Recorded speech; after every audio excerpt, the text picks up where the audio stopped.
Hi, everyone. Welcome to the online seminar on the mathematical foundations of data science. Thank you all very much for joining. Our seminar is generously sponsored by 2 Sigma. Thank you very much, 2 Sigma. Our distinguished speaker today is Professor Robert Freund from MIT. Professor Freund is currently the Theresa Seley Professor in Management Science at the Sloan School of Management at MIT.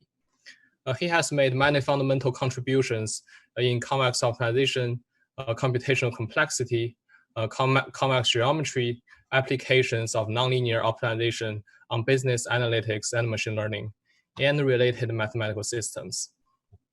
He received his bachelor's degree in mathematics from Princeton and master's and PhD degrees in operations research at Stanford University. He is a former co-director of MIT Operations Research Center, the former chair of the Informs Optimization section. He also served a term as deputy dean of the Sloan School at MIT.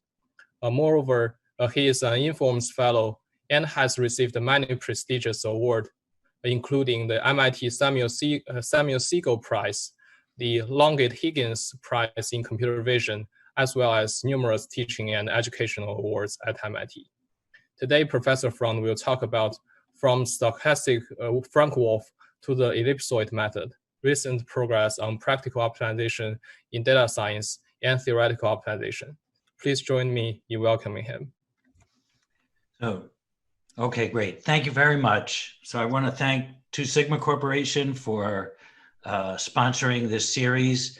And I want to thank the organizers very much for inviting me. It's really a delight to participate and to be giving this webinar. Actually, when I was first invited to give the webinar, I was really been pursuing I thought I need to do something that's very much related to data science. And hence I chose the topic stochastic Frank-Wolfe because it's very practical, or I should say the research is aimed at very practical optimization in machine learning. But I'm also very excited about theoretical topics. And for me, theory is very, very important, especially in as much as it will eventually inform practice. So I also thought I would talk about some recent research that I've been involved with on the ellipsoid method. And I've got co-authors on these 2 papers. So my co-authors are Joff Najiar, a student at Berkeley, Gideon Dresner, who is at ETH Zurich, Alicia Tsai, also at Berkeley, Professor Laurent Algui at Berkeley, Francisco Locatello at ETH, Fabian Pedregosa, actually, who's at Google Research.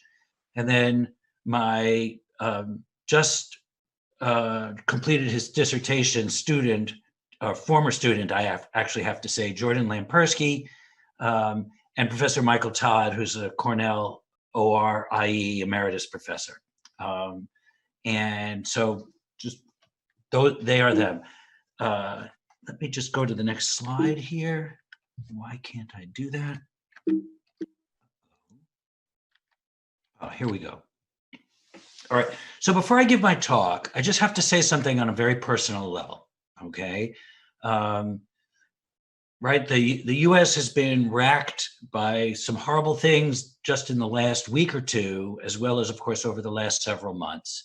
So I just have to say the following. I support and stand with people of color in the academic community and elsewhere in protest against brutality, divisiveness, fear, indifference, inequality, and discrimination. And let there be no mistake about it. These issues are much more important than the issues I'll be discussing in this talk. Okay, and so I hope everyone considers these words carefully and these ideas. Thank you. So the talk is based on 2 very recent papers. So the first is Stochastic Frank-Wolfe for Constrained Finite Sum Minimization, which is currently in process at ICML, and we were converting into a journal paper even as we speak. And so some of the results I'll be showing you are literally 24 hours old or less, okay? As well as also And then if I have time to cover the material on the ellipsoid algorithm, there's the paper, an oblivious ellipsoid algorithm for solving a system of in or possibly not infeasible linear inequalities. And I'm not sure how much time I'm going to have for that, but we will find out for sure. So my outline is very simple. So first, I want to talk about the stochastic Frank-Wolfe material, and then if I have time, the oblivious ellipsoid algorithm material. Okay. There's the paper. Okay. And so here's the problem of interest that we consider. Okay, so we just call this the optimization problem, although it's got its own special structure, as we will see. So we're going to minimize the average of a bunch of functions. Okay, these functions, you could think of them as univariate loss functions of our observations or our samples I over n different observations. Okay, so you can think of this as empirical risk minimization or empirical loss minimization. N is the number of observations or samples. Okay, our ground set C that we're trying to optimize is lies in d-dimensional space and is a compact convex set. So D is the order or the dimension of the model variable W. Okay, and N is the number of samples. Okay, and notice the particular structural dependence of the loss functions, right, on a linear function of the observations. All right, so that's sometimes called generalized linear structure or linear prediction. Okay, so that is our essential model. Okay, and just to sort of like, here's the one sentence, here's the one slide version of some of the key things that we accomplish in this work. So if we look at the computational complexity dependency on the number of iterations and on the sample size, n, so the deterministic Frank-Wolfe method, which was done by Marguerite Frank and Philip Wolfe in 1956, sort of the complexity in terms of optimality gap there is order n over t. So you can think of it as order 1 over t, but the amount of work needed to compute a gradient is order n, so it's n over t. Okay, and we got this was unintentional, this out of order, but Mokhtari in a stochastic, so that's a deterministic model. Okay, Mokhtari in 2018 was actually, there's many other papers preceding this, but the one we're going to mostly be focusing on, other than our own work, is a 2018 paper by Mokhtari and co-authors that for in a stochastic setting get a complexity bound of 1 over cube root of t. Okay, Sean Liu and myself, actually we wrote the paper in 2018. It just appeared in Math Programming. Obtain order n over t, sort of closing the gap between the deterministic and stochastic methods. And then this work is order what we call d1 over d infinity divided by t. And I stayed here at the bottom, sort of that ratio. So these are diameters of the set measured with either the 1 norm or the infinity norm. That number is always at most n. Okay, but as we will see, it can be much, much less than n in many recognizable instances. And then if I have time, I might say a few things about the non-convex case. All right, but sort of that's where we are headed.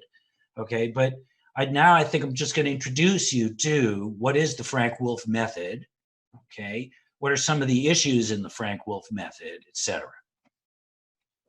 Okay, so we're going to assume, by the way, in this model, that for each of our observations, our univariate function is L smooth. So namely, sort of for all real numbers a and b, the difference in the derivatives between at a and b is less than or equal to some constant L times the difference in the values of a and b. And that we have a linear minimization oracle on our ground set C. Okay, so you can think of C as the feasible region. I tend to think of it as the ground set because it's just where all the action takes place. Okay, so that for any linear operator CW, I can easily minimize that linear function over W and C and return an optimizer. okay, and that is easy to do. Okay, and let me just quickly run through several examples that fit into this. So one is, for example, the lasso. Okay, so lasso is solving minimized least squares problem. So the lasso is under a constraint, say the one norm of the vector w is at most delta. Okay, so then here our functions fi are just 1/2 times yi minus the variable squared, and our ground set is a scaled version of the L1 ball. Sparse linear regression is a similar type of thing, except instead of least squares in the objective function, we've got the logit loss function. So log of 1 plus e to the minus yi xiw, again over the L1 ball. Okay, whoops, sorry, that was a little, yeah. A third is low rank matrix completion. So in low rank matrix completion, I want to come up with a matrix W to minimize. So, and I've got, sorry, I want to come up with a matrix W, and I want to minimize the difference between the IJ entries of that matrix and a given data matrix M in just a few of the entries. Okay, so omega are the known values of the coefficients of M. Oops, darn it. Okay, and then we usually, in that setting, this is sort of like the L1 matrix norm, which is what's called the nuclear norm of the matrix W is at most delta. All right, I'm not going to get into the theory of that, and we can find a lot of other examples of these types as well. So again, I've got an average over linear loss functions, or sorry, loss functions with linear prediction or generalized linear structure. You can look at a lot of other examples of this in the well-known paper by Martin Yagi from 2013. But I just want to return to the second two examples that I gave you, sparse logistic regression and low-rank matrix completion. So in these and most other examples, the norm constraints arise from two considerations. One is regularization to reduce overfitting. And if you know what that means, great. If you don't know what that means, I think it might take me an hour or two to get into the subtleties of it. But also sparsity consideration or structural consideration. So for example, in sparse logistic regression, the one norm here is used to induce sparsity in the solution. Okay, it doesn't automatically guarantee it, but in certain mathematical settings, it will guarantee it. Okay, and in low-rank matrix completion, the nuclear norm is there to induce a low-rank solution. Okay? And so these are some of the very practical reasons why we use these models in both logistic regression and in matrix completion. Okay, so let me just go over some stuff about norms, right? If I don't specify it otherwise, so a norm can be any prescribed norm in d-dimensional space. The LP norm is, of course, just as I've described it here. And then often people in machine learning, and these days in statistical learning as well, sort of we'll talk about the L0 norm. So, and the L0 norm is not really a norm, hence the quotation marks here. It's just the number of non-zero components of X. And in a matrix setting, actually, it's going to be the rank of the matrix. So here, these bars here represent cardinality. So this is just the cardinality of the coefficients J for which Xj is not equal to 0. Okay. The L1 norm, I say, is often used as a convex proxy for the L0 norm, and it can be shown to induce sparse solutions in certain settings. And so, in fact, often the original natural models that arise are, this is sort of says, minimize the empirical losses, plus some kind of a penalty for, say, an LP norm that's there for regularization, and also some other penalty times the L0 norm that's there to penalize lack of sparsity. Okay, and that we usually, or in this talk, will convert these to a convex proxy problem where we're going to minimize the empirical losses subject to constraints instead of penalties, well, we'll come up with numbers delta 1 and delta 2 and say the LP norm has to be this. Oh, this is a typo. This norm W sub 0, that should be a 1. So that should be the 1 norm. Okay? All right. So, oh, it's not a typo. I did it on the next slide. Never mind. So I say we often convert the unconstrained, regularized, and sparsified penalty problem to this one here. And then, of course, then depending upon the setting, our ground set might be the LP ball scaled by delta 1, or the L1 ball scaled by delta 2, or the intersection of those two.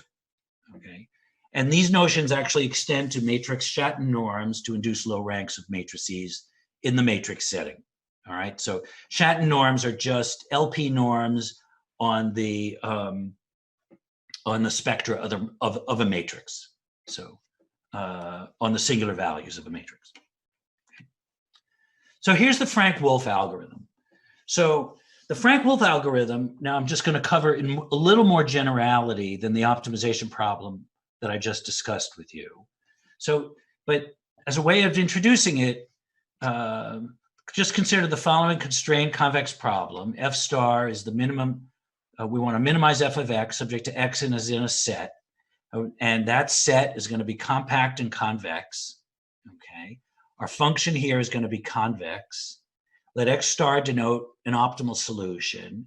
And we assume that the gradient of f is Lipschitz on S, which means differences in gradients are less than or equal to some Lipschitz constant L times differences in the variables.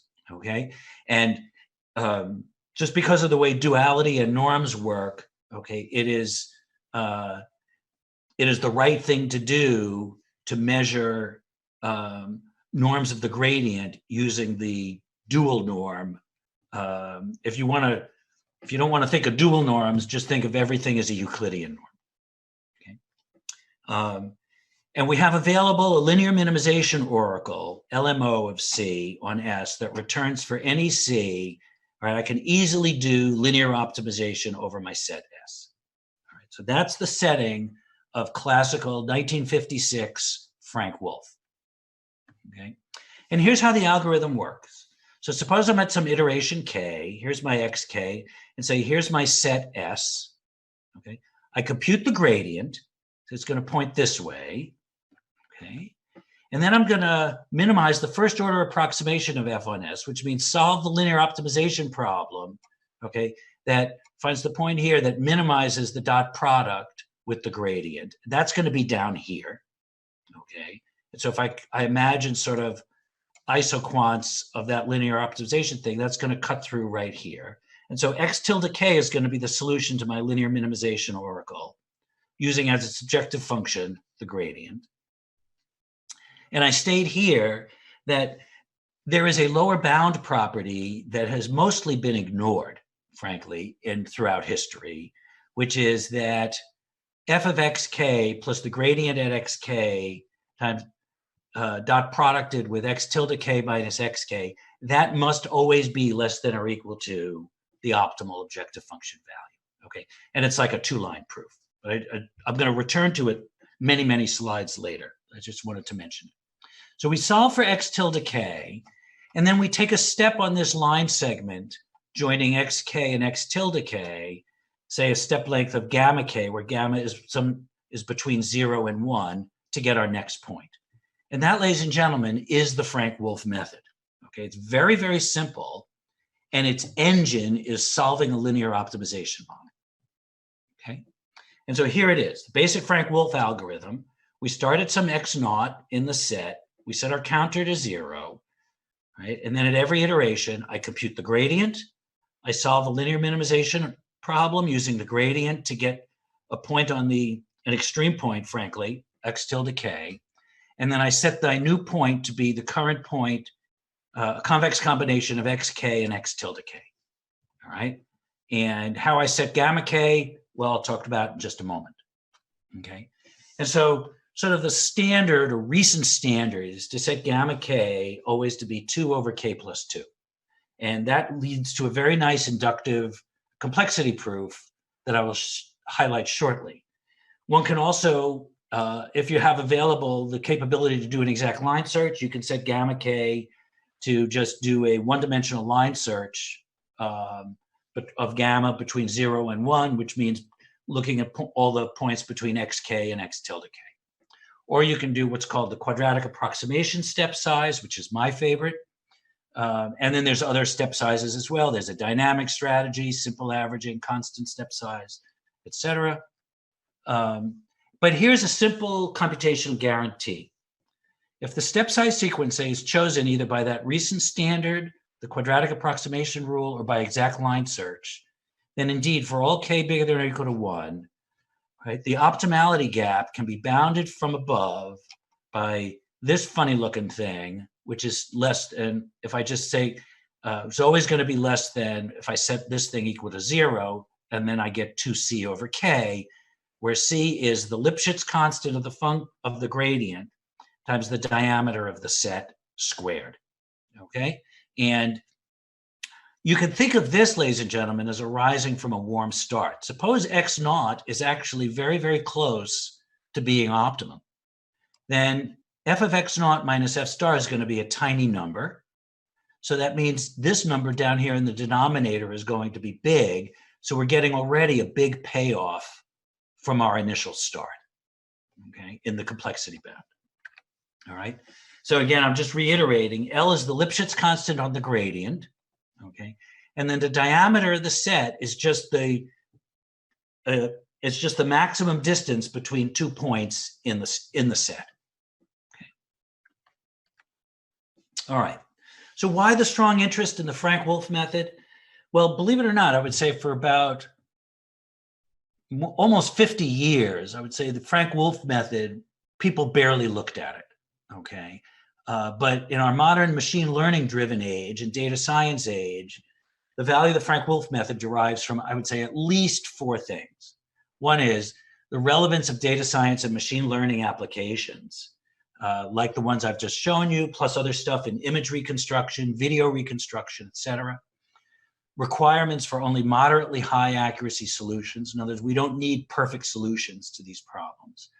The need to use simple methods for huge scale problems. That is, if n or d are huge, you know, in the order of 10 to the 6th, 10 to the 8th, whatever, we need methods that scale well with that. And the Frank-Wolfe method in most contexts does scale well. But I would say most importantly, actually, it's this last point, that there are structural implications that are actually induced by the method itself, okay? And let me explain that to you. Let's just think of, for example, sparse logistic regression. So in sparse logistic regression, this is my empirical logit loss function here. So I'm trying to minimize. And then I put an L1 ball constraint here to hopefully induce sparsity, right? And so I call this sparse logistic regression. I maybe should put sparse in quotes. But the extreme points, actually, of the feasible region are simply scaled versions of plus or minus the unit vectors, all right? And so since the Frank-Wolfe method always, its x tilde k's at each iteration are extreme points, then I can say that I introduce at most one new non-zero coefficient at each iteration. That is, the L0 norm of the next iterate is at most the L0 norm of the current iterate plus 1, okay? And so say here then Frank-Wolfe has a, quote, nice, unquote, trade-off between data fidelity and sparse structure of iterates if started, for example, at W0 equals 0. That we get our bound, that our optimality gap is C over K, all right? And so that's going to 0 as 1 over K. And the number of non-zero coefficients of W is at most K, all right? Now, if my model exists and my dimensions, you know, are on the order of 10 to the 6th, I can run my model for 1,000 iterations, all right? And the sparsity of my solution is going to be 0.001, okay? But notice the dimension has nothing explicitly to play with the computational guarantee, right? So this is a very, very nice feature. all right? So now let's return and take a look, though, as how we might apply Frank-Wolfe for our problem of interest of general empirical loss minimization with linear structure, okay? So F star is going to be the minimum, and let's just call this capital F of W. That's just going to be the average of the individual losses, okay? And here I've got some ground set C. And again, I'm going to assume my FIs are L smooth, okay? Well, these are univariate functions, okay?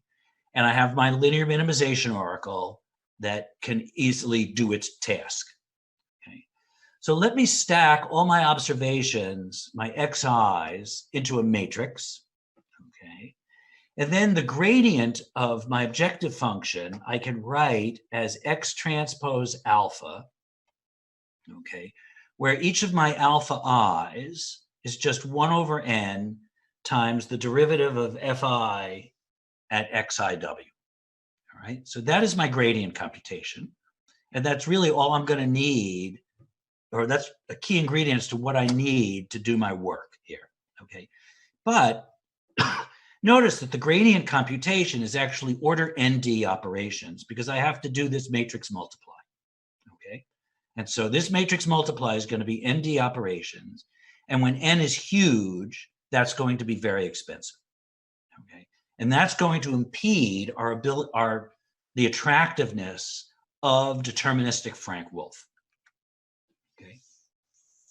Again, let's just see how this works. So here's my Frank-Wolfe algorithm for my particular optimization problem.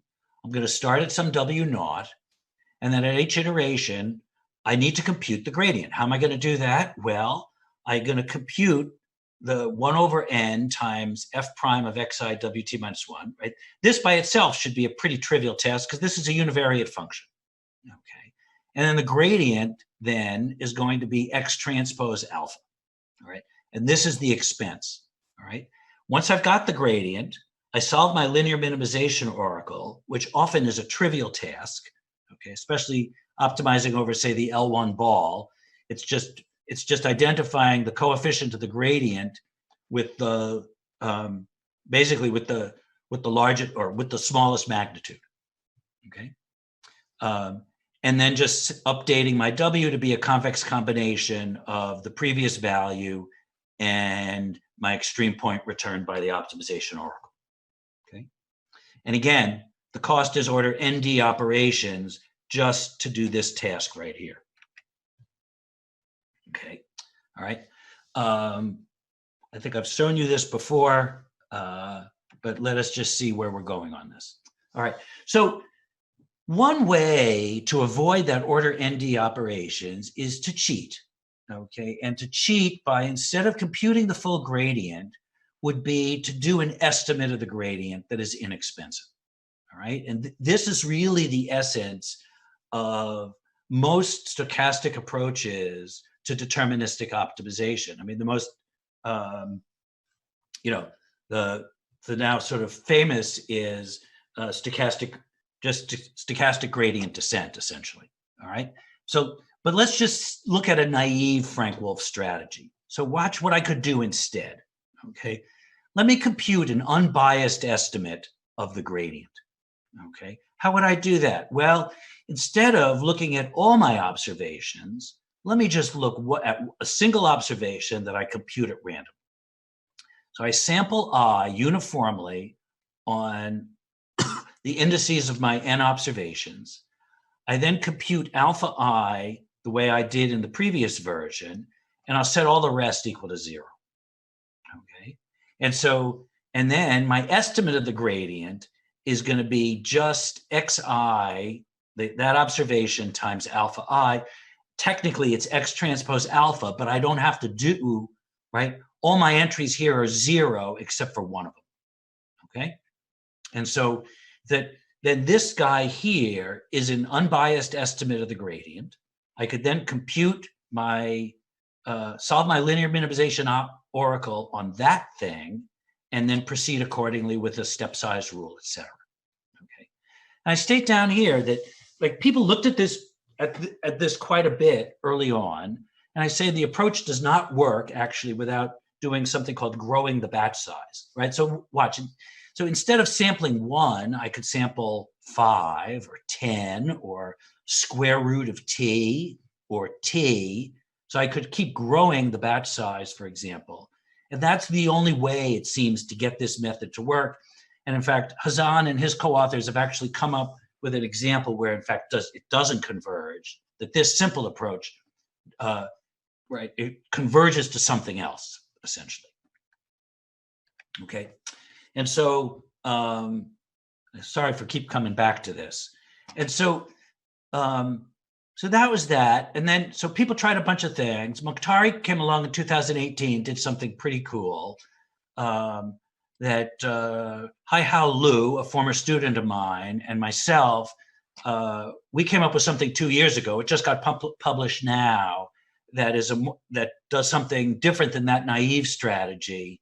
But the thing I really want to talk about today is the work that is this very current work that has this complexity bound that I think very highly of. And I'm grateful to my colleagues at Berkeley and elsewhere who actually invited me to join in this project after they had already started it. Okay.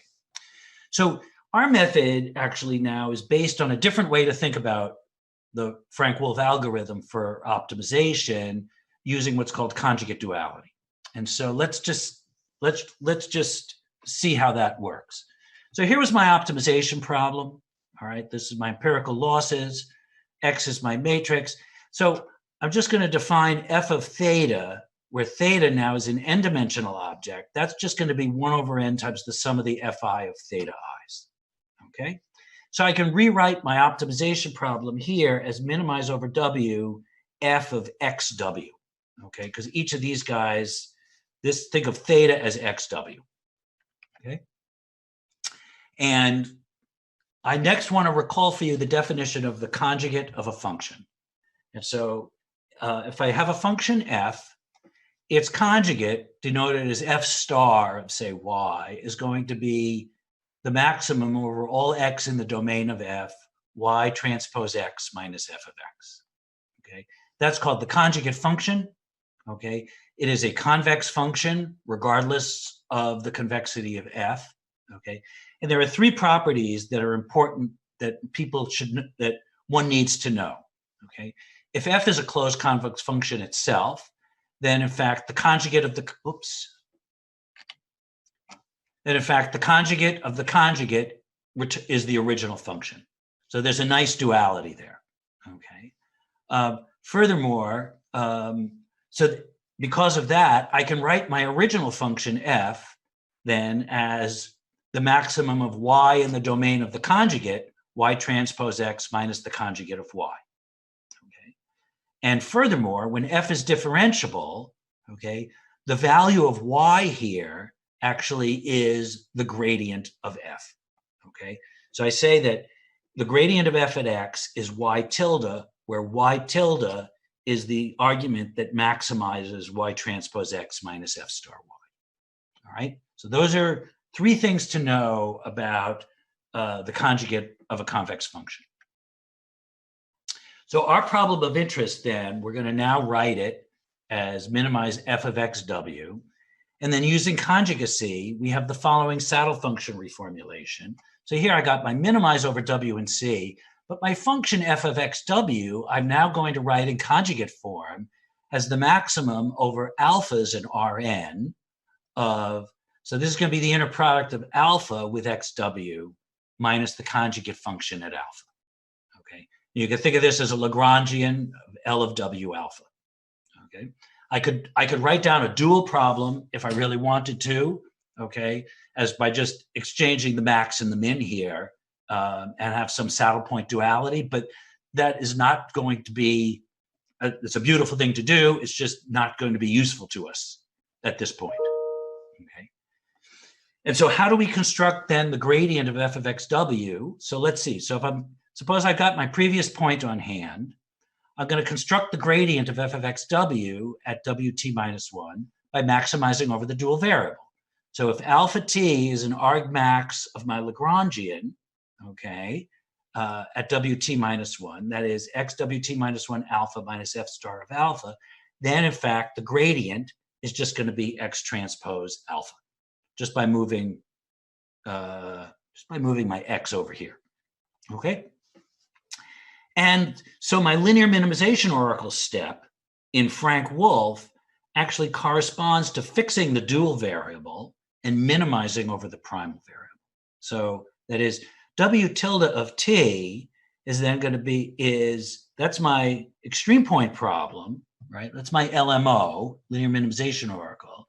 That's going to be minimizing, well, that's going to be minimizing W with X transpose alpha t, because that's the gradient, okay, minus F star of alpha t. That's the same as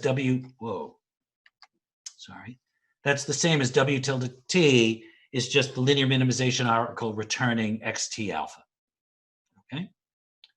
Again, because this object here just winds up being the gradient, okay? All right. Don't know why that keeps sneaking up on me, all right? And so with that lens, ladies and gentlemen, here's going to be what we call the novel stochastic Frank-Wolfe method. And so, and this is our version of a stochastic method. We're going to initialize at some W0. We're going to also initialize with some alphas. And you can think of these as dual variables that we're just going to set to be whatever we want, okay? And you could think my gradient estimate then is going to be X transpose those alphas, okay? And again, if these alphas were actually 1 over n times the derivatives at W0, okay, this then would be the exact gradient. Okay, so at iteration t, I'm going to update a randomly chosen dual variable, alpha I. So I'm going to sample, just like I had in the naive version.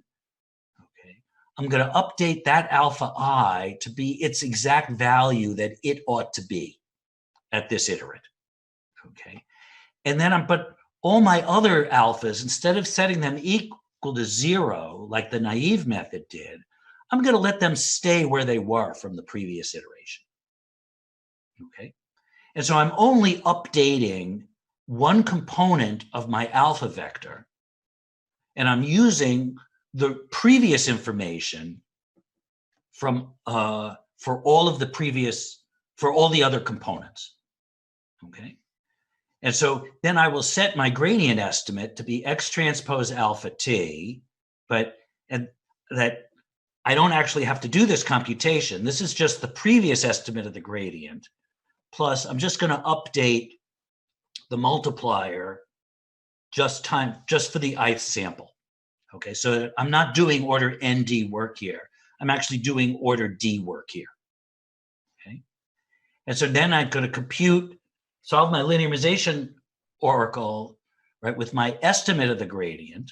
And by the way, this estimate of the gradient is not an unbiased estimate. In fact, it's a very biased estimate. Okay, but the bias the bias is not, the lack of unbiasedness is not an issue. And then I'm going to proceed just like regular Frank-Wolfe, right? So I'm going to solve with my estimate of the gradient, and then I'm going to take a convex combination of my previous iteration and my extreme point solution. Okay, and hold on a second here. Just need to move something. So I state here, this method is also motivated by stochastic dual coordinate descent, and there's a bunch of really interesting papers on that I've listed at the end of this talk, or at the end of this section of the talk. Okay, so that's our novel stochastic Frank-Wolfe method. Yeah. Okay. So what can we say about this method? Well, here's what I really want to say here. Okay. So the complexity of this method is essentially as follows. So let's look at the LP norm, or the diameter of our ground set, to define to be, we'll call it d sub p, or diameter in the p norm, is going to be the maximum over all different u's and v's in C of, instead of the norm of w minus v, I'm going to say x, my observation matrix, times w minus v. Okay, so that is what we're calling the diameter. You can think of this as actually a pseudonorm unless x has full column rank. okay? And so here is our wonderfully simple, that's sort of sarcastic, ladies and gentlemen. So this is our complexity bound. So computational complexity of the novel stochastic Frank-Wolfe algorithm. So let H0 be the one norm difference between my initial sort of perhaps arbitrarily chosen dual variables alpha 0 and the true gradient, okay, of my function at the initial iterate, okay? That's going to be the initial error of the gradient del f. And then let my step size rule, say, be the recent standard, t over t plus 2 over t plus 2. Then for all iterations bigger than or equal to 2, the following holds. Okay, so this is so the expected optimality gap is bounded by this delightful sum of 3 terms. All right, and I'm just going to, instead of let that sink in, let's just analyze that. Okay, so here's, I'm writing it a little differently. Again, the LP norm or diameter of C is this. Let's define the ratio between the D1 diameter and the D infinity diameter. We're just going to call that ratio. Okay, and that ratio is always bounded, of course, above by n. Then I can rewrite those terms from the previous slide. I'm just going to rewrite them this way. So the first term is going to look like this. The second term is going to look like this. The third term is this. And then let's take a look at what those guys look like. Well, that first term, this is the initial optimality gap, sort of how good is my starting point, okay? Essentially divided by t squared. So I'm going to call this order initial gap, initial optimality gap divided by t squared, okay? The second term looks like this. So this is going to be 2L times D2 squared over N plus 8L D1 D infinity. Notice the different norms are showing up here, times N minus 1 over N times 1 over T. Okay, and I'm going to call that, so because of norm duality, I know that D2, for example, is at most square root of N times D infinity. Okay, and so I can write this term here as LD infinity squared, and then I have to ignore my 1 over n term here. Okay, so that's that.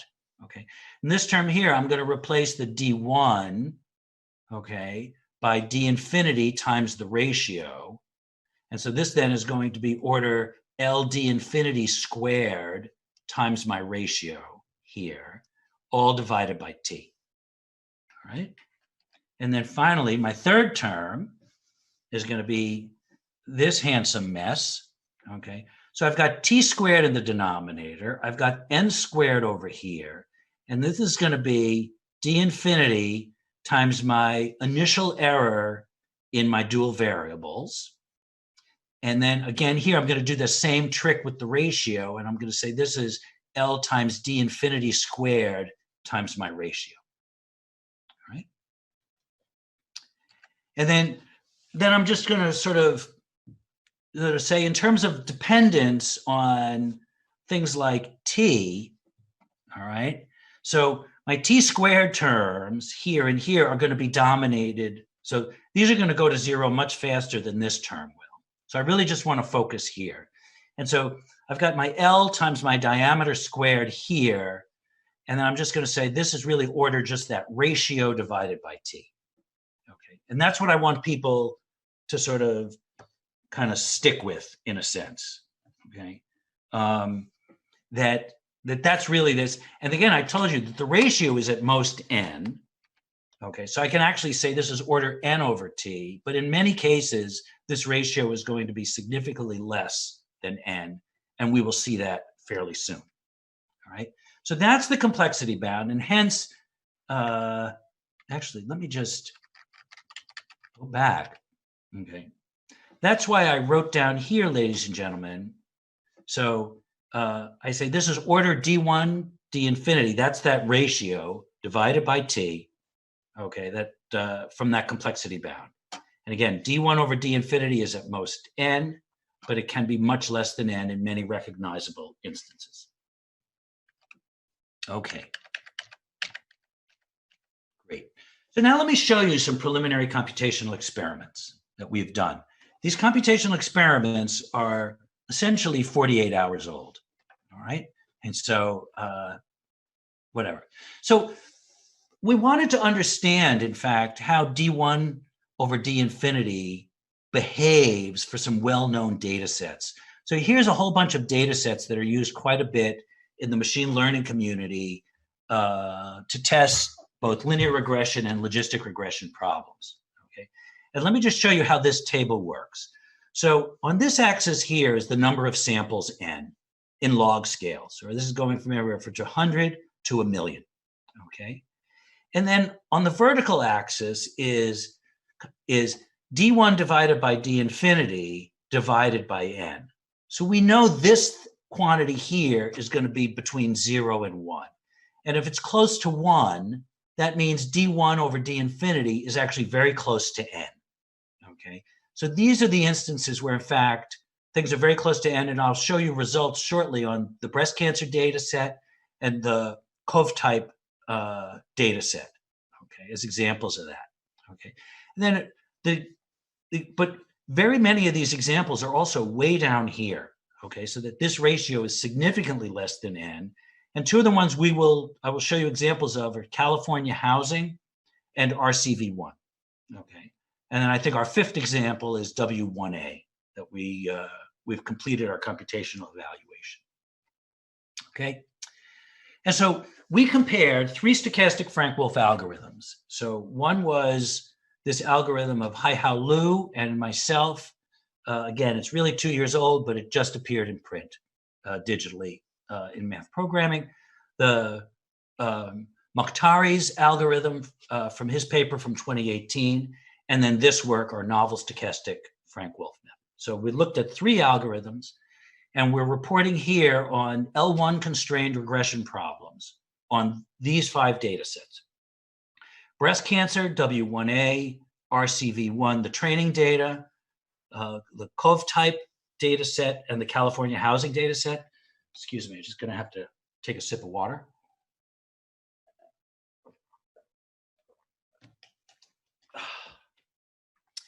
And the first 4 were logistic regression problems, and the California housing one is a linear regression problem, okay? The size of the L1 ball used here is given here, okay?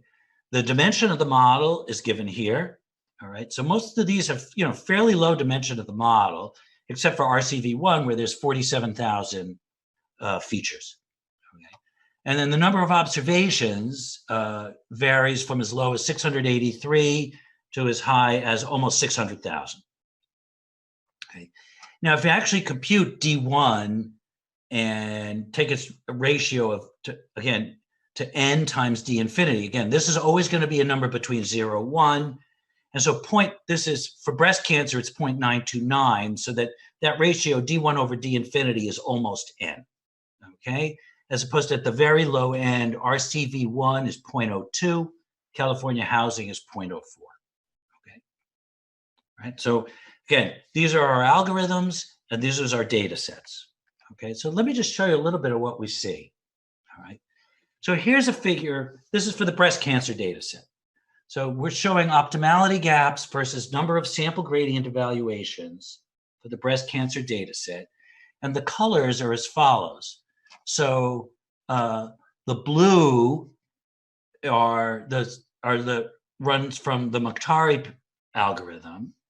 Orange is the Liu and Freund, okay, and then and green is this work. So Joff Nagiar et al. Is this current work, okay? And we looked at 2 ways to measure optimality. So one is the relative Frank-Wolfe gap that I alluded to earlier, okay? And it's relative, so it's going to be between 0 and 1, all right? And here, this is the number of sampled gradients processed in log scale. So starting with 1,000 and going up to basically 10 to the 8th, okay? And this was the relative Frank-Wolfe gap, and then this is the relative suboptimality gap, just from looking at the very best iterates by all the methods to come up with an estimate of the true value, the true optimal value of the optimization problem opt. All right. So what do we see? Well, so there's a couple of very interesting things. So one is we see that that our new method, I would say, significantly outperforms the other two methods. Okay. For this data instance, the Liu method outperforms, generally speaking, the Mukhtari method, although not necessarily always. But a key thing to see down here, frankly, is right. Since both the horizontal and vertical axes are in log scale, ladies and gentlemen. All right. So that means their slope is basically the empirical order of sort of 1 over t to the some power p, okay? And in fact, the slope being -2 here, which is what it is empirically, so it says that both here and here, in fact, okay, that the convergence is not looking like order 1 over t. It is looking like 1 over t squared. Not initially, but eventually. Okay, and now someone just showed me a paper just this morning, okay, by Francis Bach, and I have the paper in front of me. I'm just going to read you the title of it, on the effectiveness of Richardson extrapolation in machine learning, that came out just 3 months ago by Francis, that provides some explanation, both theoretically and empirically, in certain circumstances with the Frank-Wolfe method for 1 over t squared convergence. And so that is definitely going to be on my to-read list after this seminar. Okay. All right, let's just look at a couple of the other data sets as well. So here, it's instead of looking at the breast cancer data, here's the W1A data set. Okay, and again, so look, the horizontal axis is the number of sample gradients processed, and the vertical axes are either the Frank-Wolfe gap or the relative suboptimality. And we see a very, very similar theme, okay? That that our new method substantially outperforms both previous methods that we have analyzed in detail here. And we see the 1 over t squared convergence kicking in, okay? Another example of this is the RCV1 data set. And I think it's a very similar story. But I do want to show you, our last two are particularly interesting in my view. So this is the Cove type data set, ladies and gentlemen.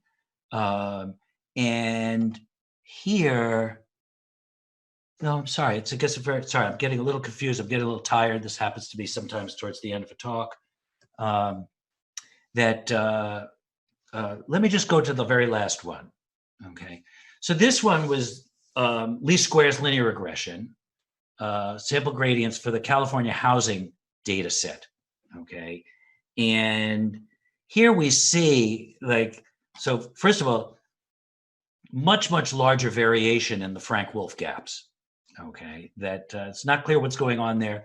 And then again, the orange one is this work by Sean Liu and myself, and that algorithm bops along, and then all of a sudden starts to perform really well. And I don't even know what's going on out here. But again, this work is the stuff in green, and we see just better examples of it here, where we're seeing this 1 over t squared convergence kick in after a while. Okay. And I'm looking at the time, and I'm thinking, well, all right. So I think I'm going to wrap this up in just a few more slides, and I'm not going to cover, unfortunately, any of the ellipsoid method material. So I apologize to my co-authors, Jordan Lampersky and Mike Todd, for that, but such as it is. Okay. So I want to return to this notion of the lower bounds and stopping criteria. And so let me just briefly review the status of deterministic Frank-Wolfe, right? As I mentioned to you, really in the first I don't know, 10 minutes of this talk, deterministic Frank-Wolfe algorithm produces these lower bounds as a byproduct of the linear minimization oracle. Okay, so the current objective function value plus the gradient interproducted with the solution of the LMO, the difference between this and the previous iterate, okay, this I'll call B sub t, that is a lower bound always, all right? I can write this as really, this is the lower bound is the current objective function value minus the gap, okay? This is not an optimality gap, it's just a bound gap. And GT is just this, which is just the maximum, it's really the minimum, but I can write a maximum of this scalar minus the W times this. And so this is called actually the gap function in an early paper by Don Hearn, okay? And satisfies the following properties. So it satisfies the lower bound property that this sits between F star, which sits between the function value of the current point. And it also holds that this gap function actually goes to 0 as 1 over t, identically, in an identical manner, okay, as does the regular optimality gap, okay? So what about in the stochastic setting? So in the stochastic Frank-Wolfe setting, since we're not computing a true gradient, we do not produce actual lower bounds on F star. And so we don't have a deterministic basis for a stopping criteria, right? Nevertheless, we can say some important things or useful things, okay? So let us define G hat T. That's going to be my stochastic Frank-Wolfe gap, okay? That's going to be the maximum over all W in C of this guy here, which is really, I really compute this at every iteration when I solve my linear minimization oracle, because it's just my current estimate of the dual variables interproducted through X with my previous iterate and my current extreme point solution. So this is available to me just as a byproduct and an inexpensive byproduct of my linear minimization oracle. And G sub t would be the actual Frank-Wolfe gap, which is not available to me because I have not computed the actual gradient, because the actual gradient is just too expensive. So for our novel stochastic Frank-Wolfe algorithm, we have the following lower bounds in expectation that are used in our stopping formula criteria in our method, okay? And so since I'm really running out of time, I'm just going to say the expected difference between the actual Frank-Wolfe gap that we don't compute and the one that we do compute in expectation, that is going down as order 1 over t, okay? And so I'll just leave you with that, okay? Let me just check the time here. All right. And then this is just a one-page bit of material on, in the non-convex setting, we actually, our iterates converge to satisfying the conditions of being a stationary point, but I will not cover that. Okay, so that this will be the last slide then for my talk. Okay, so both our novel stochastic Frank-Wolfe algorithm and its analysis can easily be extended to cover what's called the mini-batch setting, where instead of sampling 1 point per iteration, I could sample, say, B points or something like that. And also, one could say some stuff in theory about the difference between the ratio D1 divided by D infinity. So you can show actually that when samples arise from distributions with fat tails, then in fact that ratio is going to be order 1, okay? As opposed to, right, what regular norm duality would say, that this ratio is going to be order n, okay? However, but you have to have distributions with fat tails. When samples, of course, arise from sub-Gaussian distributions, then that ratio is going to be basically n. So it's going to be order n over square root of log n, all right? And so square root of log n is growing so slowly, it's not even funny, okay? All right, and I again want to point out, we observe this 1 over t squared convergence in practice. We have no theory to explain this yet, but I'm hopeful that this recent paper by Francis Bach will help us point the way. So I think I'm going to call my talk over at this point and turn things back over to the moderator. Thank you very much. Okay, let's thank Professor Freund again for the great talk. So we have almost 1,000 audience just now across different platforms. Maybe let's look at some of the questions raised in the Q&A section. So the first question is regarding the fact that the notion you mentioned in the talk, you mentioned the data fidelity. So could you please elaborate more on this notion? Okay, yeah, let me get to the slide actually. Let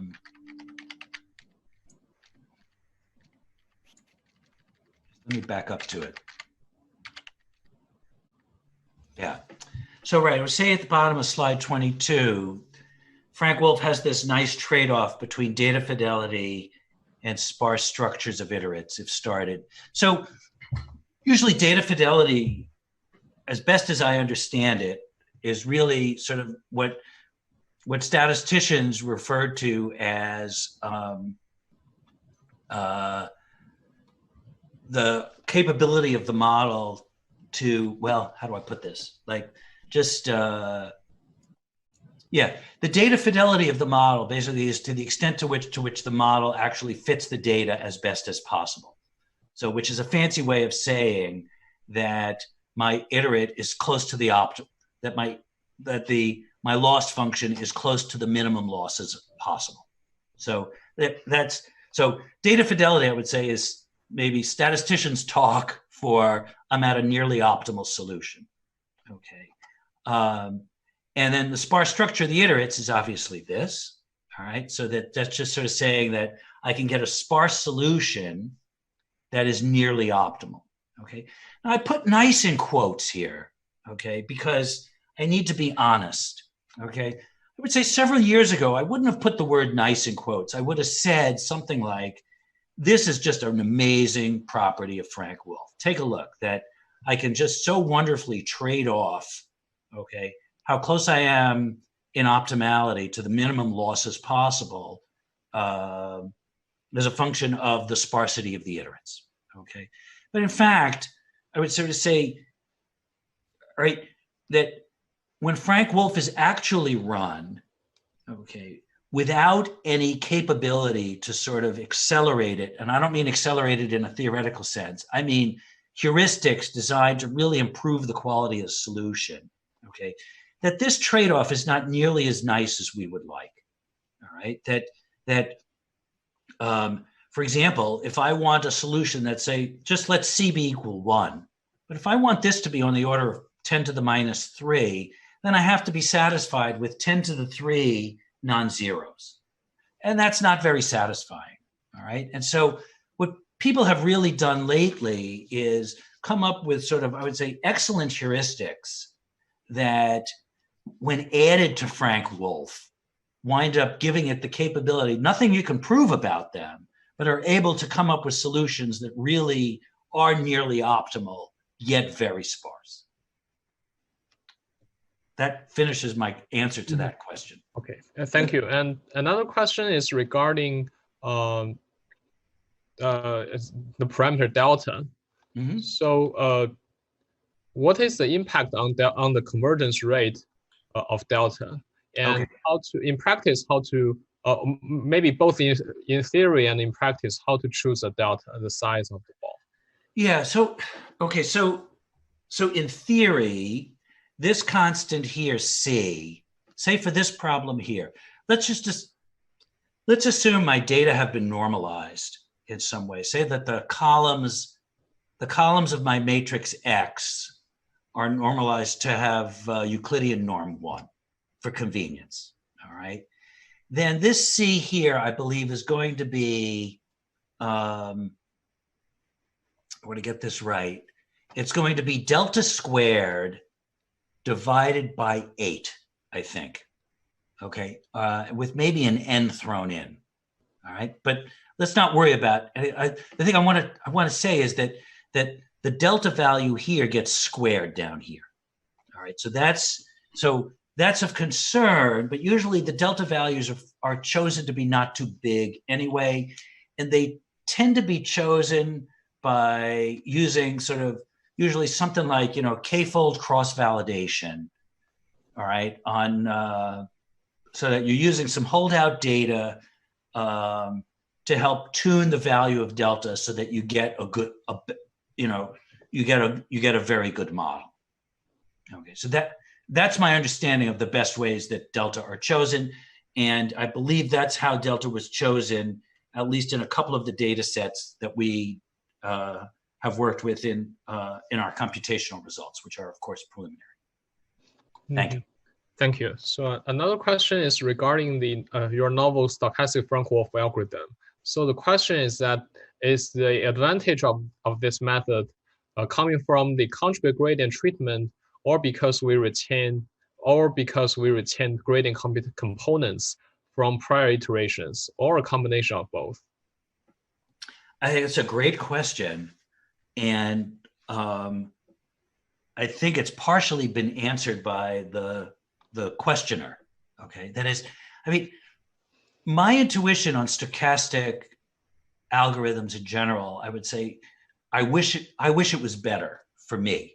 Okay, my co-authors and co-researchers on this project might have different and better intuition than I have, but I sort of feel like especially at the tail end, right, where we're not moving much at all in each iteration, that the accumulated sort of, to a certain extent, there's a momentum term there that one is carrying over stochastically, and so that's a piece of it for sure. And I sort of feel like I would love to be able to say, oh yes, the conjugacy and the duality is playing a super powerful role, because I just love that stuff. Okay, I'm not sure it is. I think its biggest role, frankly, is in this primal dual lens that sort of says, let us just play with the multipliers in a very nice way that just corresponds to literally alternate optimization between primal and dual. And so I think it's some combination of those two. But great question. Okay, so maybe the last question. It's regarding the theory part. So to get the d1 divided by d infinity and divided by t bound, you remove the quantity d infinity squared and saying that it's a constant term in the big O notation. But to argue that d1 divided by d infinity is much smaller than n, this might imply that d infinity is large. So the question is, have you ever tried to compare n with d1 multiplied by d infinity instead of comparing n with their ratio? And also another sub question is regarding how to apply this bound in practice. So in practice, how do we check whether the data set satisfies this property? Okay, so let me try. So that's a great question. Okay, and let me try and move somewhere here to try and explore it. So I think the best place to look is, let me just look. Yeah, let's look here. Okay, that right. I love that, actually. So this ratio is at most n. It's, to a certain extent, the questioner is asking, so like where is n? So we're saying ratio here is bounded above by n, for sure. Okay, all right. And when we looked at this here, we sort of said to ourselves, where is n playing a big role? Okay. Well, it plays a big role in D2, okay, and it plays a big role in D1. And you're right, to a certain extent, maybe I should put down here, I should have the D infinity squared here, all right, which is, but if we sort of think that is right, the more observations, the more likelihood that the d infinity will grow. Okay, unless we sort of say all observations are coming from some compact region. All right, but that's, well, it depends on your lens. But I think it might be more correct. But we sort of thought the objects that least depend on n would be d. The diameter that depends least on n would be d infinity. All right, and then it turns out that one can actually very easily compute the d1 over d. I mean, in many instances, computing these diameters is not an easy problem. But it turns out if you're doing everything with the, and I'm getting tired here, if you have the right norms, which is namely if your underlying ground set is the L1 ball, then computing d1 and d infinity is very easy, and one can check all of that in advance. But I want to take the questioner's comment to heart about not ignoring the role that d infinity plays, and that it will grow in n as well, possibly. Thank you. Okay, thank you. So let's thank Professor Freund again, especially during such a challenging time that saddens all of us. So also thanks everyone for joining. We are looking forward to seeing you next week. Yeah, thank you. We'll be in touch. Okay, great. Thank you. Thank you. Thank you. Bye. Bye.